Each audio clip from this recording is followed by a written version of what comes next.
as I said, I'm chose to go first just to demonstrate that you don't have to be a master storyteller to participate in this. Have a go at it. And so I'm going to start with this story that I want to tell. I love to tell stories about my mother. Her name is Mary Louise Sigel, and she was a retired college professor. And oh, good, Hamish is here. Welcome, Hamish.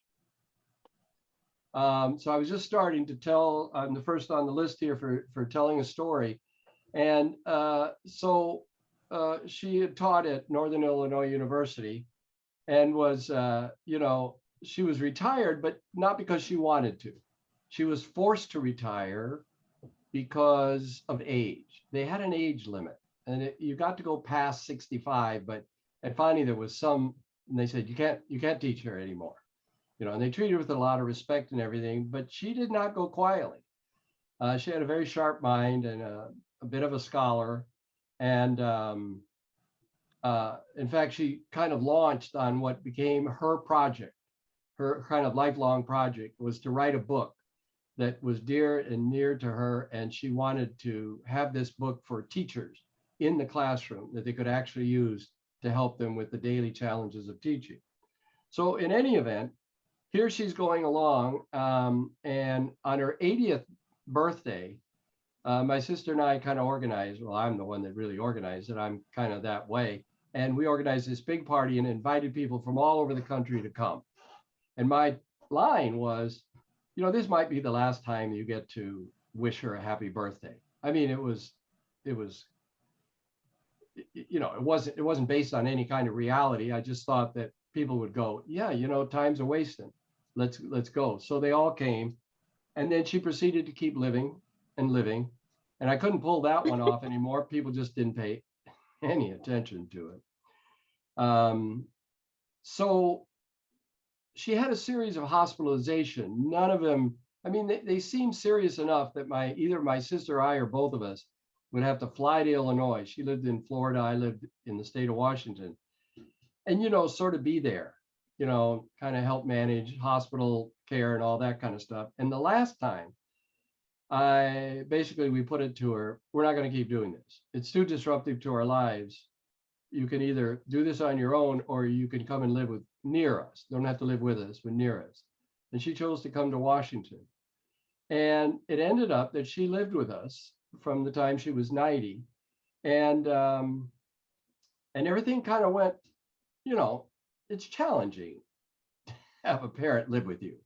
And it was challenging for her to be living with her children. And we had a 4-generational household, but everything was fine. But then somewhere around 95, and she was still sharp in her mind, and she was still working on this book. And she had this kind of intermittent heart palpitation thing. It was hard to describe. We ended up seeing a doctor, and then we saw, a cardiologist, a heart specialist, who gave her went through a bunch of tests, and he couldn't figure it because it was intermittent and it never happened when she was in the doctor's office. So he had her wear what's called a Holter monitor, which is kind of a harness that you have to wear 24 hours a day, and it basically monitors your heart, gives an ECG, and ECK, and so the results came in, and we saw the cardiologist again. And at this point, I've got to say that my mom loved poetry, and she was a big fan of Poetry Bridge, and she would show up at CMP Coffee and sit in the front. And but where she had loved poetry was kind of old time poetry, you know. And a favorite poem of hers, and I'm going to take the liberty here. I found it, and it's apparently it's called The Deacon's Masterpiece, and it's by Oliver Wendell Holmes Sr. And it's 872 words, and I'm not going to read it all. But the gist of it was that this minister had built this wonderful one hoss shay, and he built it to last. And it was supposed to run 100 years to a day. And then, but on one day, something happened that scared everybody out of their wits. And he built it as he says, it should be so built that it couldn't break down. And the theory was that if you built every part exactly so, then it would last forever, at least 100 years. Well, apparently 100 years went by, and I'm going to read this part. He was out taking the horse in the one horse shay, and all at once the horse stood still close by the meeting house on the hill. First a shiver and then a thrill, then something decidedly like a spill. And the parson was sitting upon a rock at 9:30 by the meeting house clock. Just the hour of the earthquake shock. What do you think the parson found when he got up and stared around? The poor old chaise in a heap or mound, as it had been to the mill and ground. You see, of course, if you're not a dunce, how it went to pieces all at once, and nothing first, just as bubbles do when they burst. Now that's she kind of compiled a whole series of poems like that, and she particularly liked that one because she had had all these minor ailments and not what she called any of the big ones, which her friends and her sister and her family did. And so she felt like a survivor and she just kept living, but she made the most of life. And so anyway, we go to the doctor's office and the doctor is looking at the results from the Holter harness or whatever it is. And he's puzzled and he says, I just can't find anything. It was really quiet in the room. And I said, well, maybe she has OLD. And he looked at me and he said, oh, well, what's that? And I just looked at him and the wheels started turning. And he said, oh, OLD. Yeah, I think that's what it is. And so we came to an agreement that there was just nothing we could put our finger on, nothing to fix. You know, it was just aging. It was just what comes.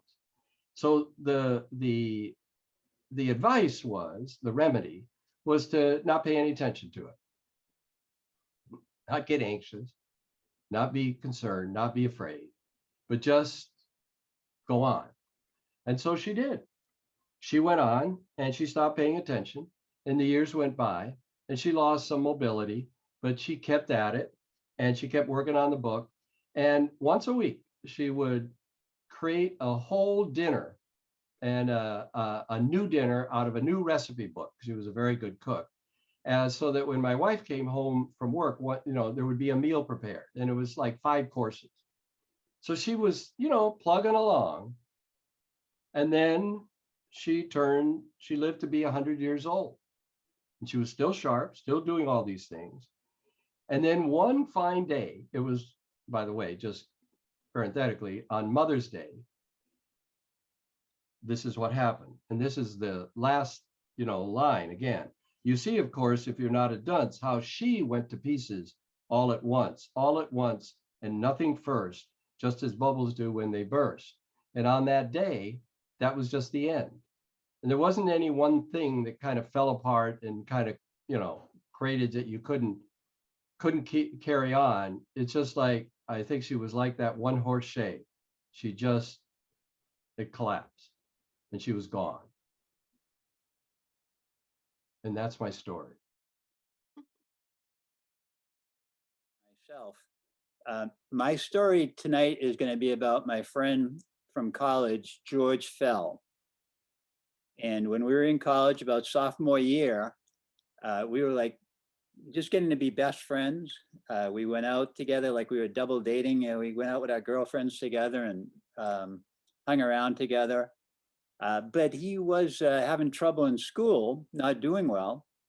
And I remember one Saturday night, we a bunch of guys, we go into his room, we're going to go out drinking and whatever, partying, and he's studying on a Saturday night.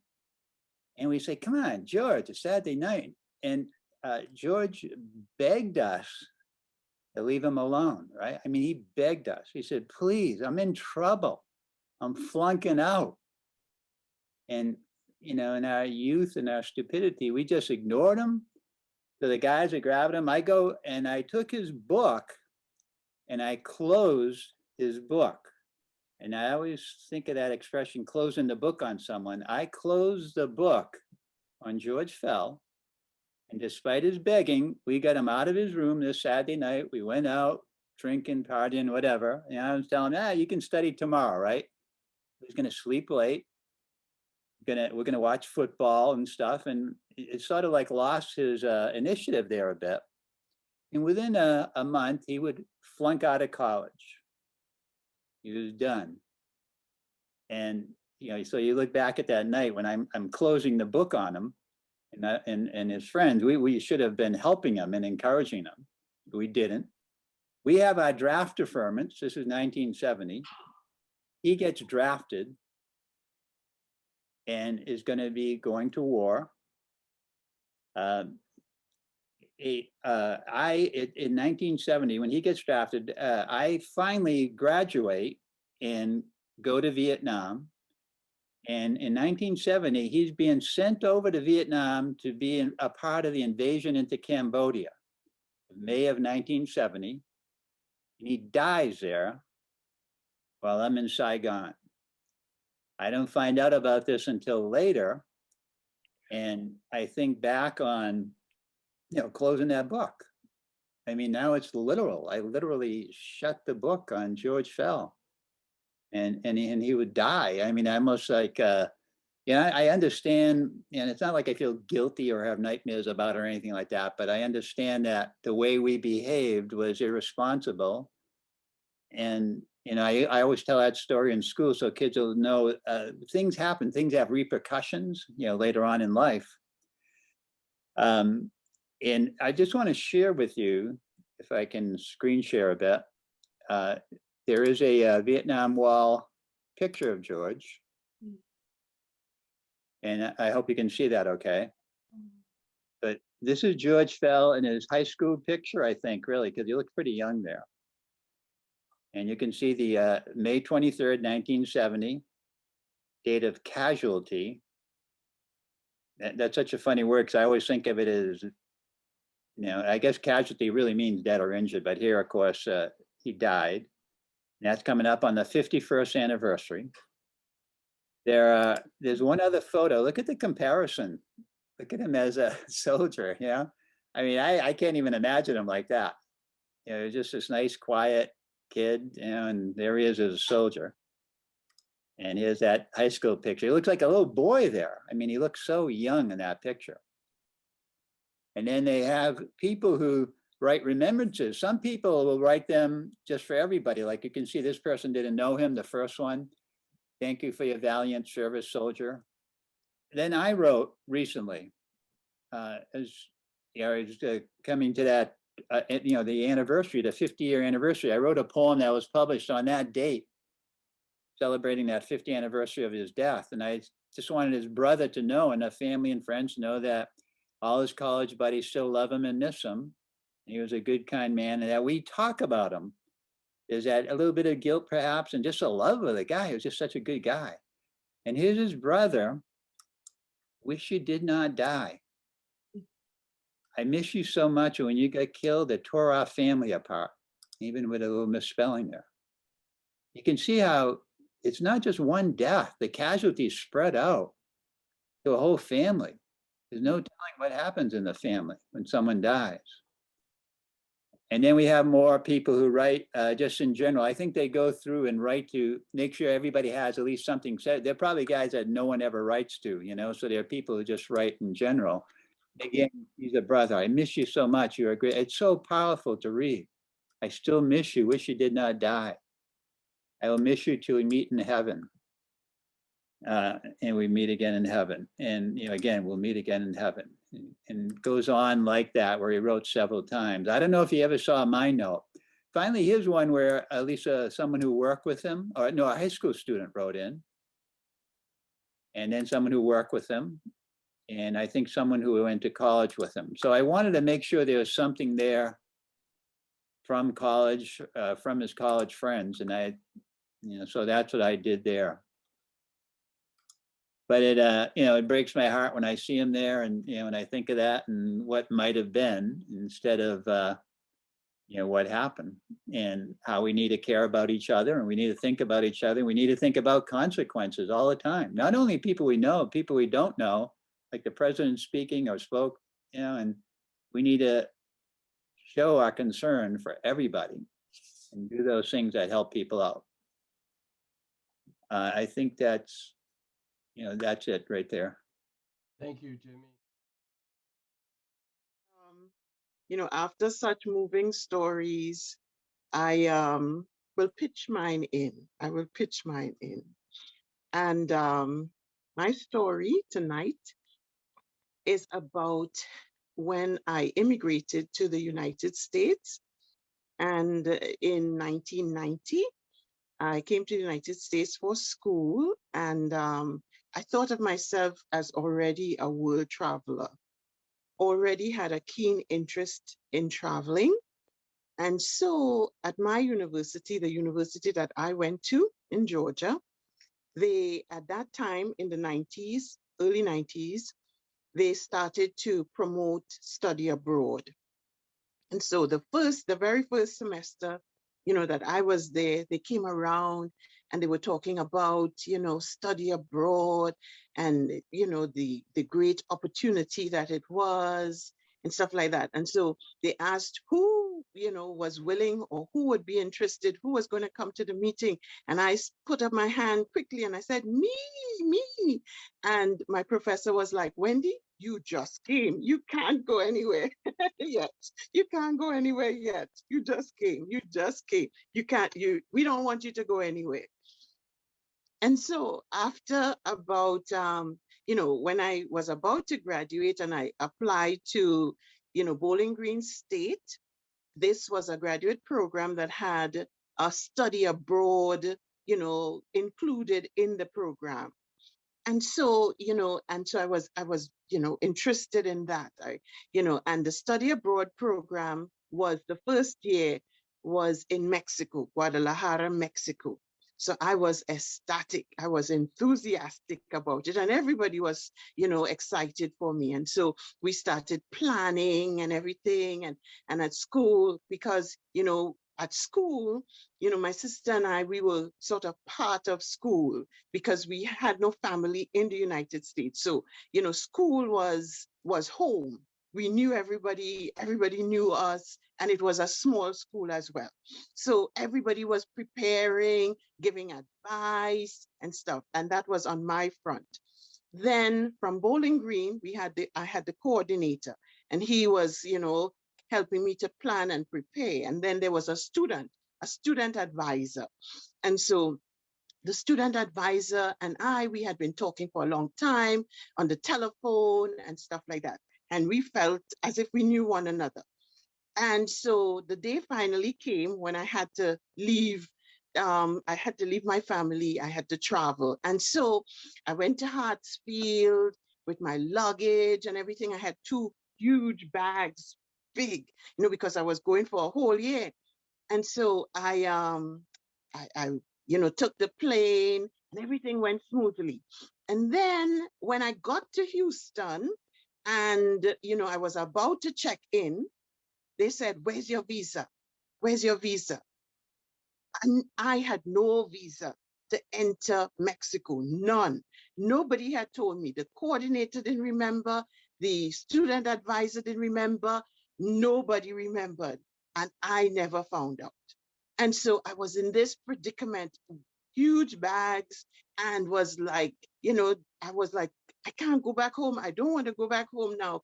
And so the airline itself, they started to call. They called the consulate in Mexico, and they made some arrangement. I don't know what arrangement they made, but they said, okay, you have a temporary pass and you can go, you can enter the country. You can enter the country. And so I, continued with my journey from Houston to Mexico City, and then from Mexico City on to Guadalajara. So, I was there. I had arrived. It was nighttime when I arrived. And so, when I got there, then I realized who is coming to meet me. I knew that my student mentor. He was coming to meet me, and I knew his name, but I didn't know what he looked like. And in those days, we only had telephone. We didn't have, like Snapchat, and we didn't have Facebook, and we didn't have all those things. We didn't have Zoom. We didn't have Zoom. So he didn't know what I looked like. I didn't know what he looked like either. And we never asked. And so, I collected my luggage and everything, and I'm standing there waiting. So I couldn't see anybody, and it was nighttime. It was nighttime already. So I sat down, patiently, and I was waiting and thinking, well, maybe I recognize him. I don't know. Maybe he'll have a sign or something. So I'm sitting there. And then I realized that, I looked over my shoulder, and there was this guy sitting next to me. And we are both sitting there, and we're just waiting and waiting. And then we just looked at one another, and we said, I said, "Are you Daniel?" And he was, "Are you Wendy?" And I was like, "Yeah, yeah, yes, I am." And he was like, "Yeah." And the thing is, we didn't know, what each other, we didn't know what we looked like. And he was like, I am almost 6 feet. And he is like, like a short person, very, very short. So it was such a surprise. It was such a surprise, but a pleasant surprise that, everything, even though I had no visa, first of all, I was going to a country that I had never gone to before. The person that was supposed to meet me, I had never seen the person before.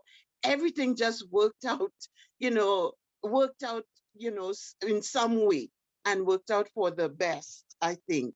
And so that was my entry into Mexico City, or into Mexico, because I went to Guadalajara, Mexico. And I always feel that Mexico feels to me like my second home. I am always fortunate. I'm always fortunate when I travel to Mexico. That's my story. Hope you enjoyed it. Thank you. My story is about the world's worst cook. Now, before I say anything further, let it be known that I adored my Gram. My grandfather shared my opinion. He said to me one time when we were alone, I love your grandmother, but I can't stand her cooking. Now, in case you don't believe me, I'm going to set the stage. First prequel. I was chatting with my mother's cousin one time. We both found out that we had both committed the same crime years apart. We saw a box of inviting chocolates perched on the long table behind Graham's sofa. We opened the top and we took out a piece of candy. We both bit into the hard candy, stale, impossible to chew. We put it back in the box and put the lid back on the box. Lesson learned. Graham kept gifts for special occasions. Some good things keep longer than others. My second prequel, in case you don't believe that she's the world's worst cook, was when I had a friend over at Graham's house. My friend observed my Graham adding a dark substance into the meat that she was boiling in a pan of water and flour. When Graham left the kitchen, my friend walked into the pantry and picked up the jar she'd seen in my grandmother's hand. My friend said, "OMG," or words to that effect. This was canned the day they bombed Pearl Harbor. Okay, I think we need to realize that the lesson learned for that is waste not, want not. Keep something and consume it. Now for my story about the world's worst cook. One day, a very fashionable couple came to our front door, rang the doorbell. Grandmother went first and I stood behind her. And they said, we were told, we've just moved to town, and we were told that you were someone we should introduce ourselves to and we should meet. We should get together. When can we come over for dinner? I was behind Graham, frantically gesturing, a slit across the throat, shaking my head no, waving my hands behind my head. And they appeared not to notice or understand or care. Graham was taken aback because this seemed rather forward to her, but she set a date for the dinner. The dinner comes. The couple arrives. The wife is wearing a fur, dripping in jewels, carefully coiffed hair, and beautifully made up face. Her husband was wearing a formally, finely pressed suit. Let me tell you about my Graham. One thing that I like about her, she's a very modest, Quaker-like woman. She made all of her own clothing.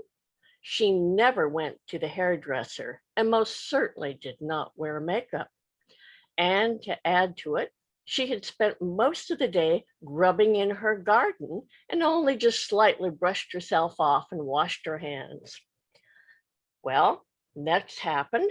We weren't quite ready for them.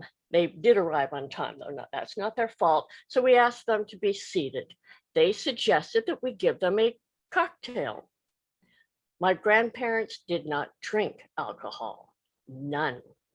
But I did recall that from time to time, people would give them a bottle of one sort or another for spirit. So I went back into the pantry searching for this alcohol. I found an old bottle of sherry. So I pulled out 2 glasses for our guests, started to pour the sherry into the 2 glasses, and there were flakes floating about in the sherry. So I thought, well, this doesn't work. So I got 2 fresh glasses, got a strainer, and poured the sherry through the strainer for their glasses. They didn't tell me whether the sherry was good or not. I don't know. The scene shifts to the dinner table. Half of the dinner I prepared, and I'd like to think that my food was edible. I was a recent graduate of the Cordon Bleu School in Paris, and I had intermediate diplomas in cuisine and pastry. Graham prepared the other half of the dinner. It was typical Graham. She believed that you should eat to live, not live to eat. As an aside, my other Graham was the exact opposite. She lived to eat and she loved excellent food, but I digress. Graham would buy food that was reduced for quick sale, which often languished long beyond prime in her refrigerator or in her pantries. Her ingredients for this dinner suffered the same fate. For Graham, all food is boiled, overboiled. That includes all vegetables and all meat. And if food burns, scrape off the charcoal. After all, charcoal is good for the digestion. During the dinner, I watched 2 grown adults disperse portions of their food as far apart on their plate as possible. Like little children, did they assume no one would notice? And now we come to the pièce de résistance, the dessert. Like so many treats people presented to my Graham, she kept it for a special occasion. Clearly, this night was a special occasion. As the plate went first from Graham to the 2 guests, it finally came around the table to me. I looked at the fuzzy green mold covering the baklava. I did not take a piece of baklava. Lesson learned. Even sophisticated people can look like bumbling kids. Other lesson learned, beware. Do not invite yourself into other people's homes before you get to know them.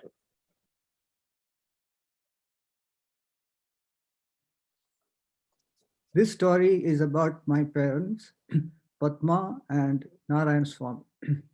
The story takes place in 1947-48 when India was granted independence by the British.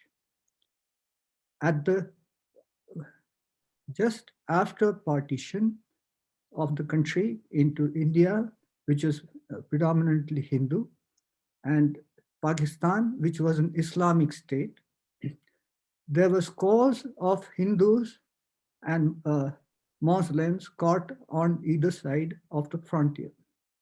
And these people, especially from the Punjab and Sikhs, had to move from their homes carrying just about the goods on their backs.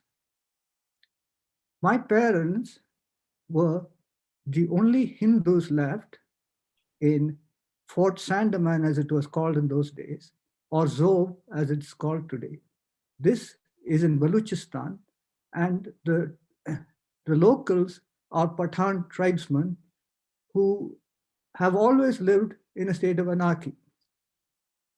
If there is no enemy to fight, they fight amongst themselves. So my mother was pregnant, and she was pregnant in the Quetta military hospital, about 200 miles from Fort Sandaman. And she was all alone. She did not speak English, and she was all in a ward all by herself. And at night, the sounds from the mosques and the gurudwaras of screams and shouts and yelling by the mobs broke upon her ears. And she covered her ears with cotton wool and held a bell in her hand to call the nurse if she was too scared. When her time was about to come, my father, Lieutenant Narayan Swami, as he was called, or the British called him lieutenant, proceeded to go from Fort Sandaman to Quetta in 2 trucks. As an aside, they always traveled in at least 2 trucks, because if one vehicle broke down on the way, the tribesmen would attack it, loot the supplies, and hold the personnel to ransom. All right. So on the way, as he was going from Fort Sandaman to Quetta, the truck in front veered off the road and went down the khud, it's called the khud, 30 feet, and the driver was killed. This was not unusual, because if you look at your map, you will see that it is totally mountainous country. So because he was the senior officer on the spot, he had to wait till relief arrived.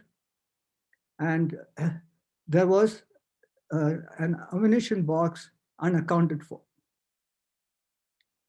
By the time he got to Quetta and to the military hospital, it was late noon and the baby had died. But my mother said later that it gave them the chance to leave and try to make their way back home, back to India. My father was put under house arrest for the loss of the ammunition box, because that was a very valuable item for the Pathans. He escaped from house arrest, and he and mom traveled back via Multan. Now, Multan is only 130 miles from Fort Sandaman, but the road is such that it takes 10 to 13 hours to cover the distance. So that Quetta is actually the proper route.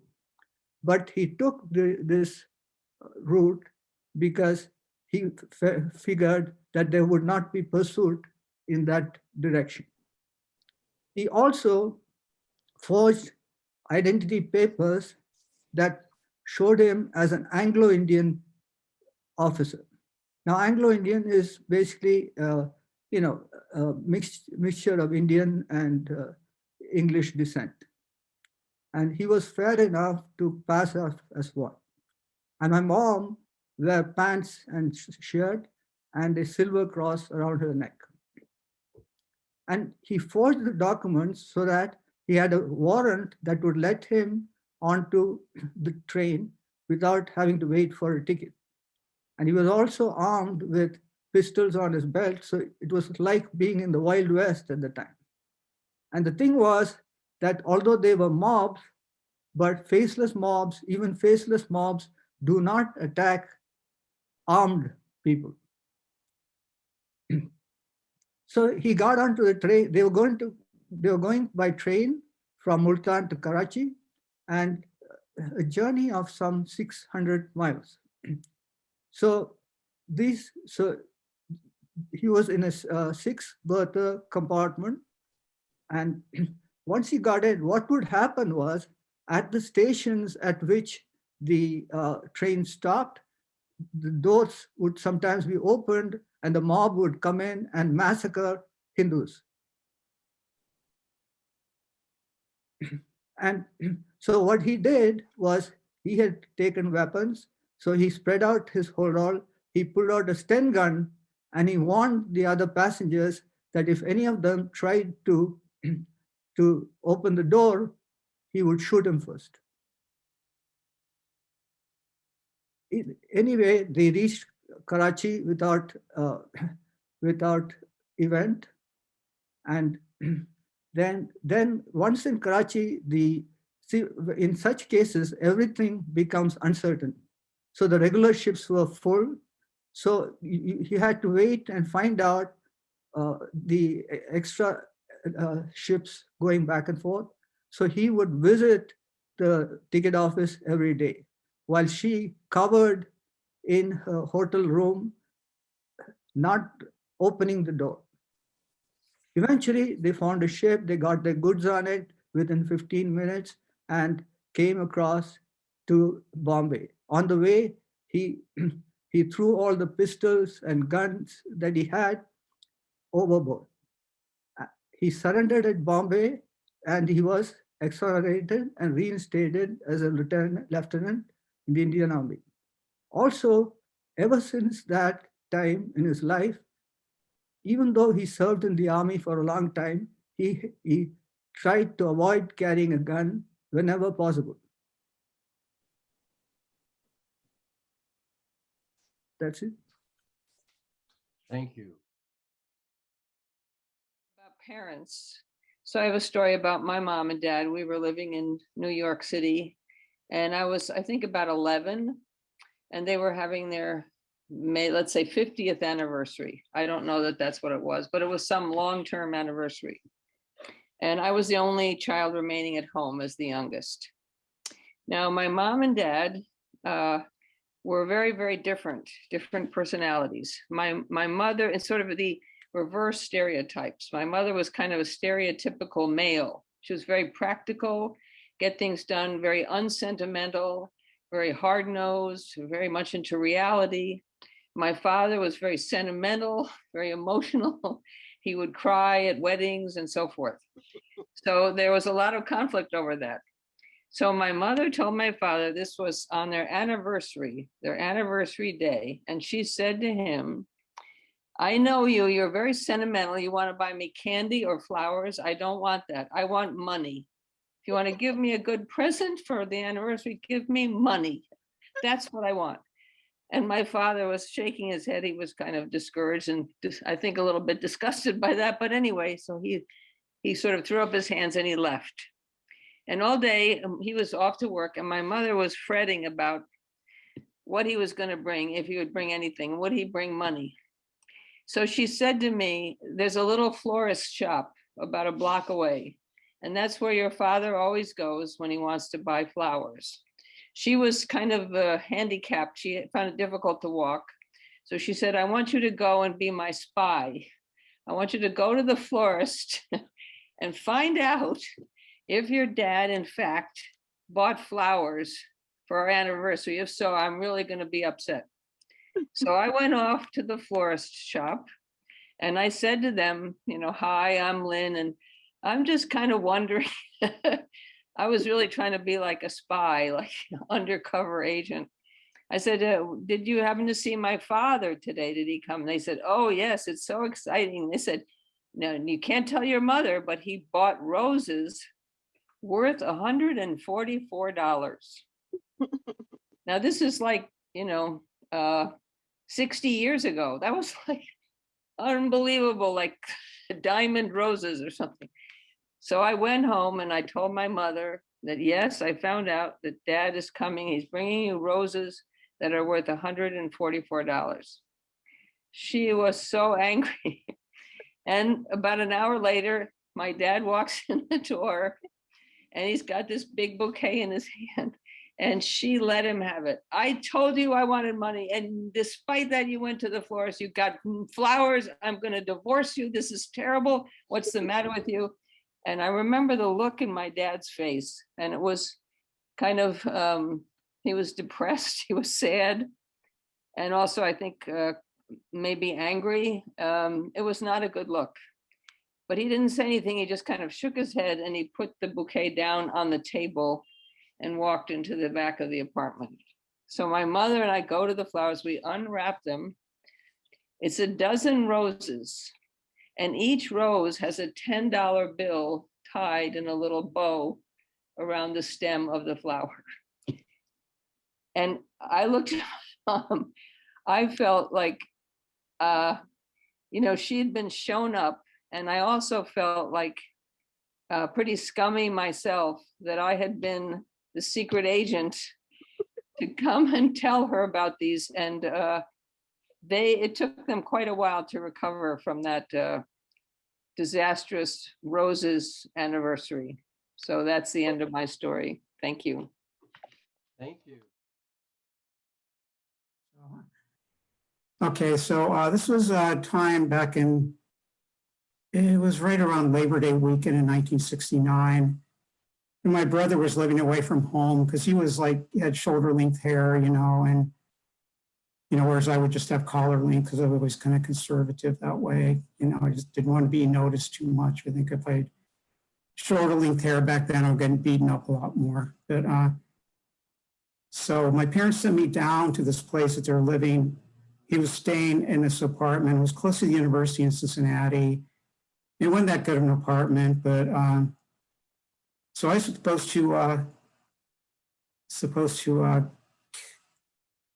have got him to come home. But see, when you hear the rest of it, he sort of came home, but not the way that they wanted him to, So anyhow, the problem there was that he was staying with a friend, and then there was like this older guy there who was maybe I was 21, my brother and his friends were 18, so this guy was 27.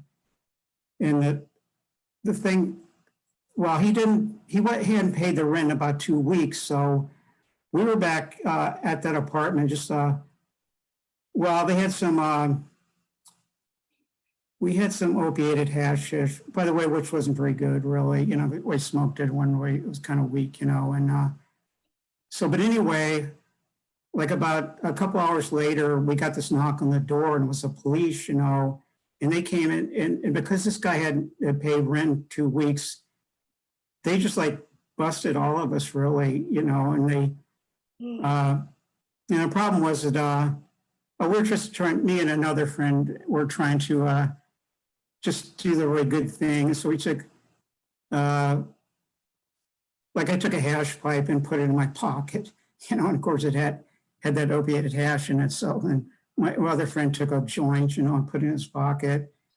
And then, so they had enough on us, and then it was actually only us back then when they came in, because others had gone out somewhere, and my brother was way off. He was a couple miles away. So, but it was just, but anyhow, I had parked my car, which was my father's car, a couple blocks away.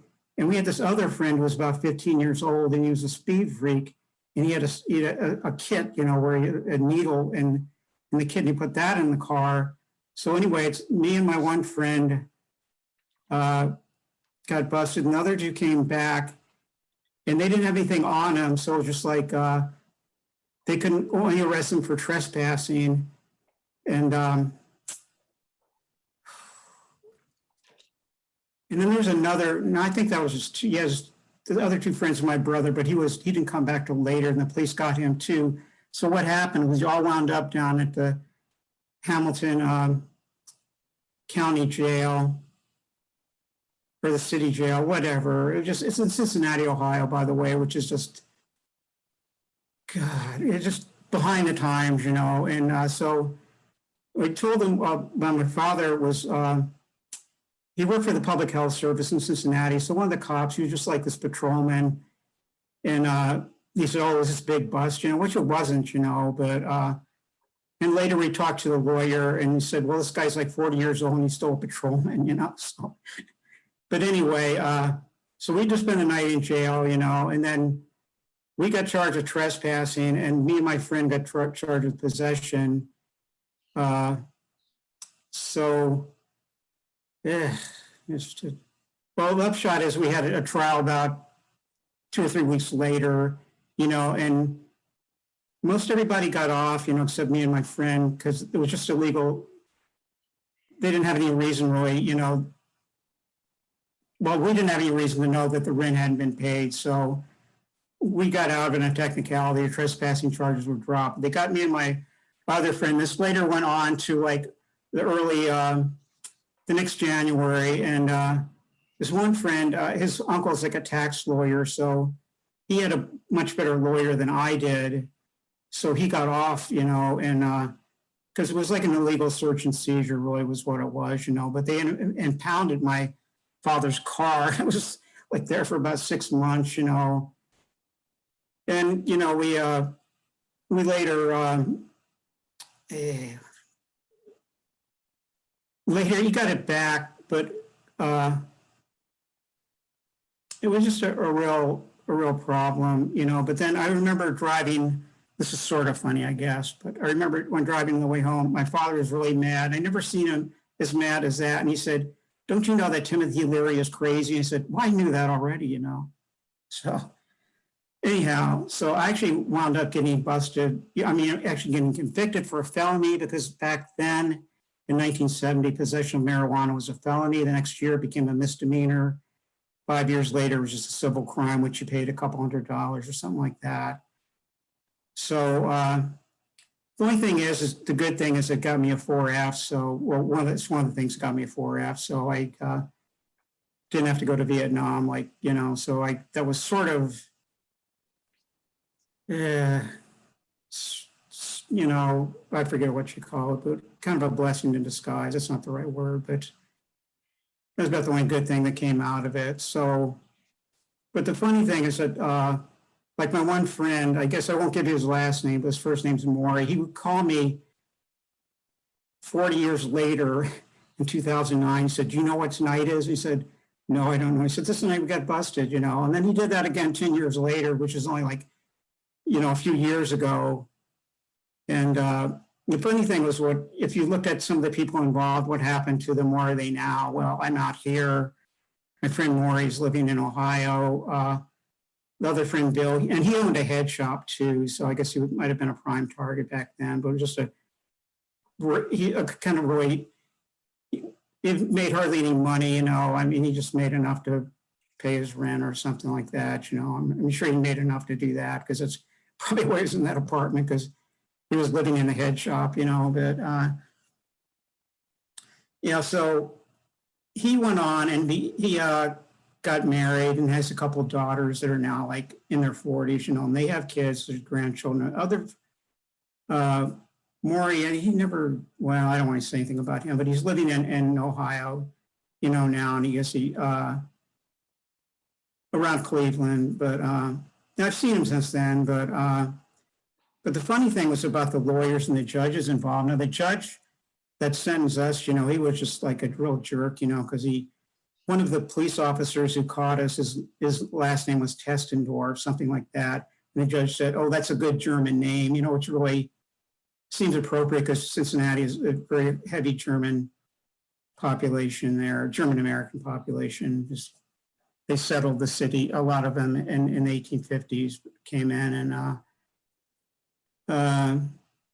I think the first lawyer we had became a prosecutor after that. And he wasn't so bad, but I get this one lawyer, he thought I should be convicted anyway or something. And he's kind of had a jovial sort of personality, but he said, you're guilty as hell, you know, and stuff like that. So he wound up becoming a Hamilton County judge.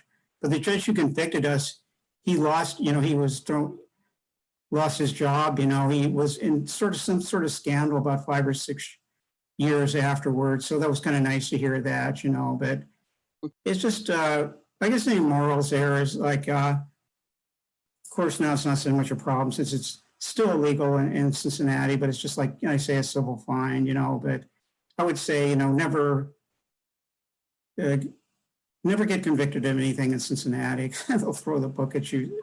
Someone will be like that anyway, so. I think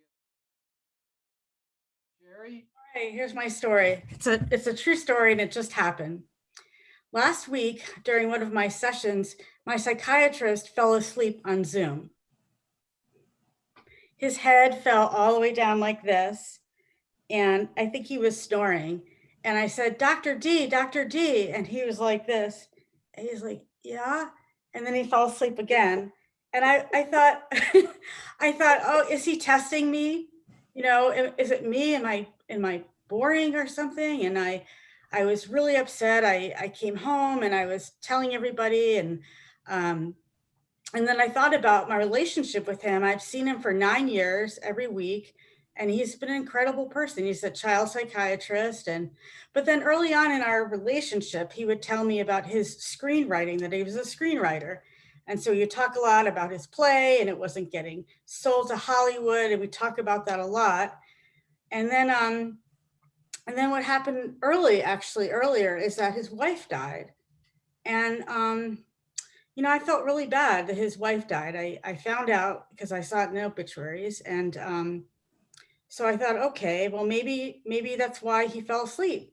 So I went into his office. It was, you know, in person because we had just been doing Zoom. As I told you, he fell asleep on Zoom. So I went in person and I said, you know, I was really offended that you fell asleep. You know, I thought you must be really tired. And he's like, no, he said, what you were talking about was I really just didn't want to, you know, deal with it anymore, basically, because I was having these pain problems. And he's like, I said, wow. I said, well, you know, and I didn't really know what to say. I was just so hurt that my psychiatrist, after giving him about $100,000 over 9 years, fell asleep on me. So then I'm just like, what am I going to do? I have to find another psychiatrist, you know? And then I thought, well, I called all these psychiatrists in Portland and I said, and they're like, why are you finding a new psychiatrist? I said, well, my psychiatrist fell asleep on me on Zoom. And they said, oh yeah, well, who is he? And then I told them his name. They're like, oh, we send people to him. And then I thought, oh, I'm betraying him. So then I went home and I thought, oh God, what am I supposed to do? And then I remembered that saying, which is the devil you know is better than the devil you don't know. And I'm like, well, I should just stay with him because. So anyway, I thought, okay, I need to confront him. So today, true story, we met on Zoom and I told him how I felt. And I said, you know, I can't really listen to your problems anymore about your screenplay. You know, I'm sorry about your wife, but, you know, really, I said, we need to start a relationship again. And he felt really bad. And I told you, he's a child psychiatrist, so he's a really sweet man. And then we decided that, you know, I wouldn't see him as often and we would just continue our relationship. Hopefully, and you know, not maybe 10 years, but maybe a couple more years. So that's my story. Okay, so my story is about something that happened to me about 30 years ago, I was on one of my many trips to Beijing, and I was with some colleagues and some friends, and we decided to have a day off, and we decided to go hiking on the Great Wall. But we didn't want to hike where all the tourists went. So we hired a van and a driver, and we went out about 70 miles north of Beijing into Hebei province, where there's a place called Jinshanling. And at that point, the Great Wall hasn't been restored since the 16th century. And that part of it was actually built in the 14th century, but it has all these ruins, and it has these watchtowers, and the views are spectacular. So we arrived there, and we're all varying ages. And one of the younger colleagues of mine said that there was a choice of climbing these concrete stairs, which had no guardrails up to the Great Wall, which were about 3 feet wide, or going up in a cable car. And my friend Joey said, I think we should climb the stairs and make it part of the hike. So everybody agreed. We start walking up these concrete stairs, and I had somebody with me who was one of the guys was a little older. And I mean, he was quite healthy. He played a lot of tennis and stuff, but he was walking more slowly. So I agreed to walk at his pace, and everybody else said they would go on ahead, and then we would kind of meet up somewhere when they were on their way back. And so they disappeared off into the distance, and this guy whose name was Jimmy Lee, who was actually Chinese, but from Sao Paulo in Brazil and didn't speak a word of Mandarin, he was behind me. And at first we were talking, and then he kind of got quiet. But I didn't hear that there was any labored breathing or anything like that. And so he, after about 15 minutes, he was kind of silent. And then he suddenly completely passed out and fell forward and fell on top of me and pushed me half over the edge of these concrete steps. And we were quite high by that time, but I was sort of pinned down by his body. And my camera flew out of my hand. And how high we were, I can tell you, because I remember the canopy of the treetops, and my camera kind of flew over the top and disappeared into the trees. And so I was kind of hanging over the edge, and I wasn't sure if he was dead or unconscious. But anyway, so people kind of started coming up, and they were trying to lift him off me. And I realized that if they lifted him off me, I was going to go over the edge. And I couldn't think of the Chinese word for like stop at the time, even though I probably knew it. And so, but I was sort of yelling in English. And so one guy realized that what was going on. And so people lifted Jimmy off me and then held on to me and sort of rolled me sort of back onto the concrete steps. And it was all really precarious, all of this. And somebody else had sent down they didn't have stretchers, but they had these kind of sedan chairs, which were made out of bamboo poles with sort of sacking hung between them. So these guys came up, and Jimmy kind of came round, and he felt okay. I was completely bruised, and my face was all cut, like the whole of me was severely bruised. But Jimmy was starting to feel okay. So we went down, we were carried down in these sedan chairs, and And then we waited in the van till our friends got back, and they were really horrified when they found out what had happened. So we decided to drive back to Beijing. And you would think that we would just drive all the way to Beijing so that Jimmy could go to a hospital, but everybody decided that they were hungry. And so on the way back, the same person, Joey, who had decided we should climb the concrete steps, decided we should go for a lamb hot pot. And he asked the driver if he knew of a hot pot restaurant. And this was actually really sensible, because when you have like boiling water in front of you for stock, for a hot pot, you can sterilize, you know, everything, your teacups, your chopsticks, everything. So it was a kind of a sensible idea, sort of.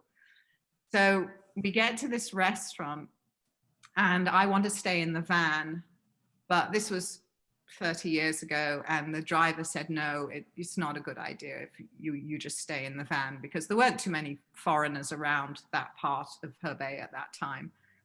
So we went into the restaurant, and going in, I noticed there were some kind of cages, bamboo cages on the floor. And I was a little bit worried about that. But we got into the main part of the restaurant, and there was a big circular table in the middle. And the previous people, they just left all of the dirty dishes and stuff on the tables from the previous people. So when we said we wanted that table, the waiter just kind of brushed everything, all the plastic cups and dishes and everything, and the paper tablecloth and everything, just brushed it all onto the floor. And then he got a broom and he swept it all into the corner, along with all the other dirty cups and trash and everything. And so I wasn't really feeling like eating too much. So we sat down, and we ordered a lamb hot pot with vegetables, and we all got our bowls. And at the time, I was still living in England. So, you know, I was used to eating lamb and cooking lamb. So when the lamb arrived, raw lamb arrived, it was very thinly sliced. And I looked at it and I thought, that's just no way that that's lamb. There's just absolutely no way at all that's lamb. So, but I didn't want to spoil it for everybody else. So I didn't say anything. And which is probably the wrong thing to do. But I did notice, so I only ate the vegetables, and I did notice that the driver only ate the vegetables too. I remembered that when I was thinking about this story. And when we got back to anyway, everybody else had really enjoyed the meal. And then when we got back to the hotel, I bumped into a friend of mine who was Chinese, and I was telling her about the day. And I said, do you think that, could it have been lamb, or do you think possibly we ate dog? And she said, right off the bat, she said, I doubt it was dog, because if you'd ordered beef, you probably would have got dog, but you ordered lamb, so you probably ate cat. So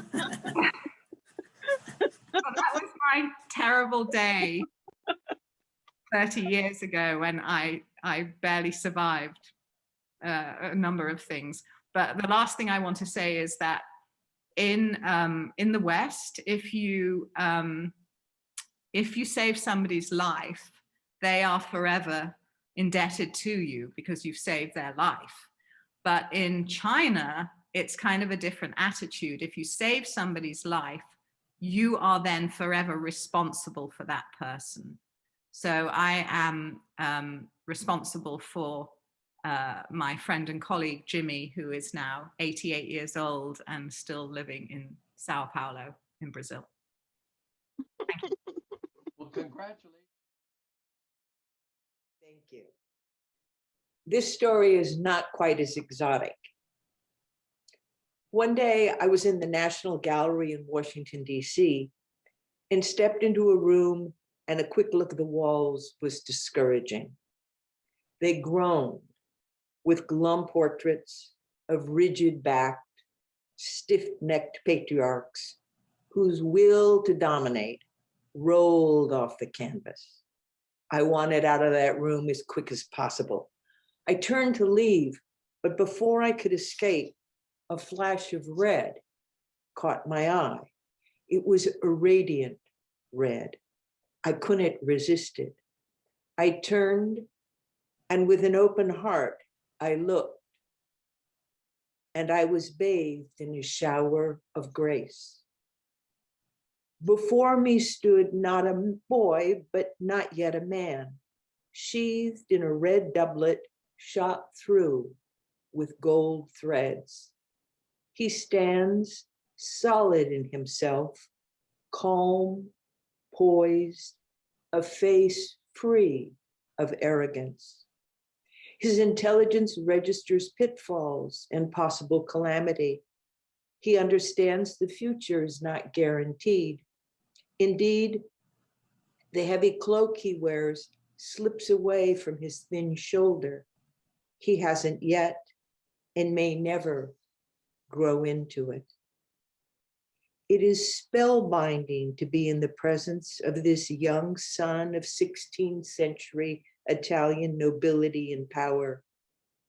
He stands revealed, the clarity and accuracy, the absolute assuredness of it silenced everything.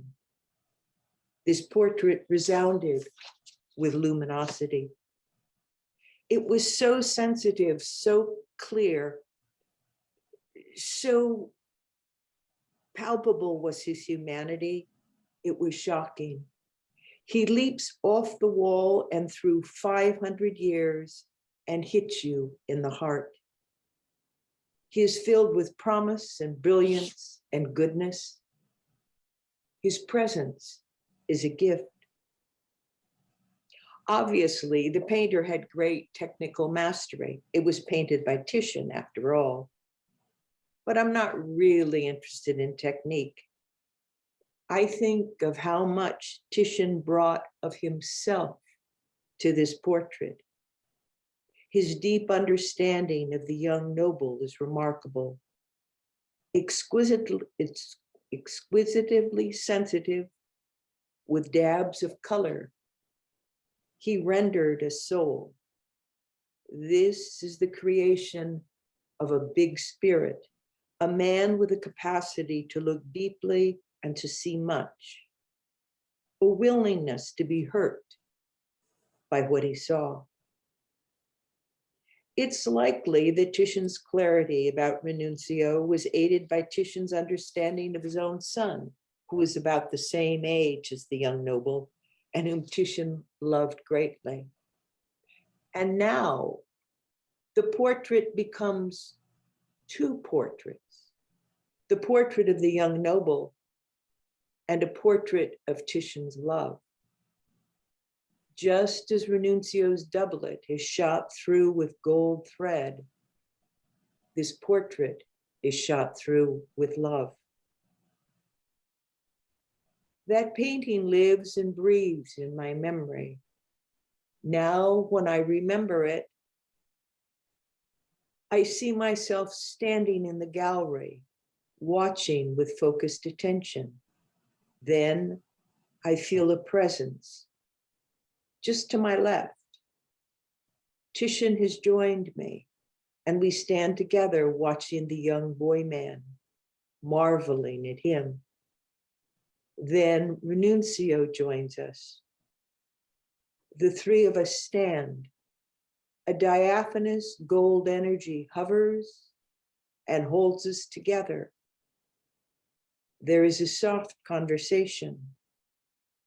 While I cannot decipher the words, I know the theme is love.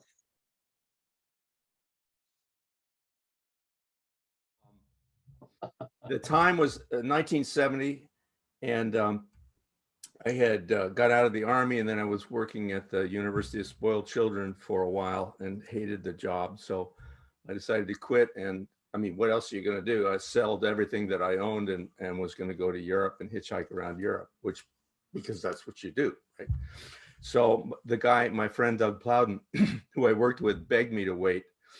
and he would do the same, which he did, and he sold his stuff, quit the job, and we went to Europe and bought this this aging Volkswagen van, which was the strangest looking thing because it was a cleaner's van and it was about 1.5 feet higher than a regular VW van. So you could hang, you know, coats and stuff in it. And it was an ungainly looking thing, but it turned out to be perfect because you could see it in any field of cars or traffic, whatever. You could see this van. But we had along the way he picked up a young lady, Tessa Allen, in Bristol, an English girl who we wound up marrying. But then the three of us were traveling. We went to Paris, and in Paris we met a young Italian journalist, Gabriella Belloni, who's one of the other people in the story. She plays a supporting role. And she said, look me up when you're in Rome. So the title of this story, since it needed a title, was My Indelible Introduction to Rome. So we were about 6 months into our trip. We'd been through North Africa, back up through Spain, and we drive to Italy. By this time, we are rolling and rocking. So the three of us roll into Italy, and Tessa's fluent in Italian. We go to Rome, and we're staying at a flat owned by her ex-boyfriend. So, but we just rolled into Rome, and I decided that I would give Gabriella a call and have dinner with her. So they were really ready to just crash, and they said, "You go ahead, you take the van, go have dinner with Gabriella." And so I did that. Now this is 1970. There's no cell phones. I wrote down the address of the place on a piece of paper. They gave me the map of Rome, and I'm off and running. So I go to meet Gabriella. We go out to dinner. We have the first time I'd ever had a real Italian pizza where they roll the dough and throw it. I'm from LA. Pizza to me was like Shakey's, this little hideous, you know. And so there, I was entranced, and I had capricciosa, which is this beautiful Italian pizza with egg and artichoke and all cheese. And, oh, it's fantastic. Wonderful night, wonderful evening. We had a great conversation, and I took her back home, said goodnight, and I take off to ride back to our place. And I'll never forget, it's the 409 Via della Campanella. And the reason I remember that is because all night long, I'm driving around looking for 409 Via della Campanella, which is not on the map. We didn't mark it, of course. And I'm driving this van around in Rome. I don't know anybody in Rome. There's no phone at this place. And I begin to panic. But, you know, I'm a world traveler, so I don't panic too much. I drive around, I figure I can figure it out. I start trying to talk to Italian policemen. They don't speak Spanish very well. But I must have driven around this place. It wound up later on, I realized the next day that it was an alley that wasn't on any map. But I'm driving around, and the gas is going down, you know, and it's getting later. And I'm driving around Rome with this map. It's me with a map on my lap, and I'm driving around, and I'm banging on the steering wheel. I am swearing, there's no doubt about it. And all of a sudden, magic happened. It's about 2 a.m, and pretty much there's only these Italian police on the street and me, and I'm driving around, and there's Rome. I've never seen Rome before, but now it's just me and Rome. And at that time, all of the monuments and everything were lit up with these, I think they were probably sodium vapor lamps with a vapor lamps, and had a golden glow. So I'm driving down, God damn it, you know, and then I'm going like, oh, it's the Forum, you know, geez, and I'm going, and then I'm driving some more. I'm going, oh, the Colosseum. I'm driving around the Colosseum, and I'm spellbound. And I'm going to the Pantheon and the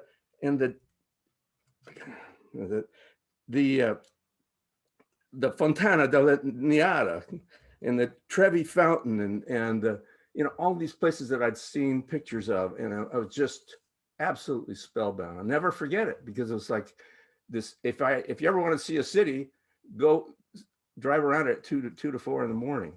And but now I'm perilously low on gas, and the coffee's worn off, and so I don't know what to do. All of a sudden, American Express pops up out of nowhere, and I realize they're going to have to go to American Express in the morning, because that's what we do. There's no cell phone or anything like that. You would have your mail forwarded to an American Express, and then you'd go there and pick up, and then you write letters from there and tell them where you're going to be next.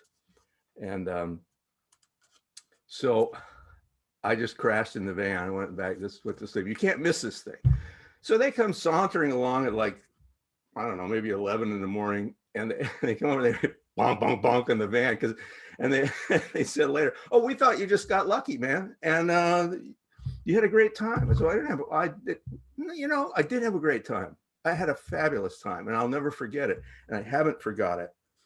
It is indelibly etched in my memory, and I think that I wrote down a little note here at the end that I said, I think we spend so much time and energy trying to avoid such situations, and yet when they happen, sometimes they provide some of the most profound, indelible moments and even transformations in our lives, and that was one of them for me. It was fantastic. I'll never forget it. Oh, wow.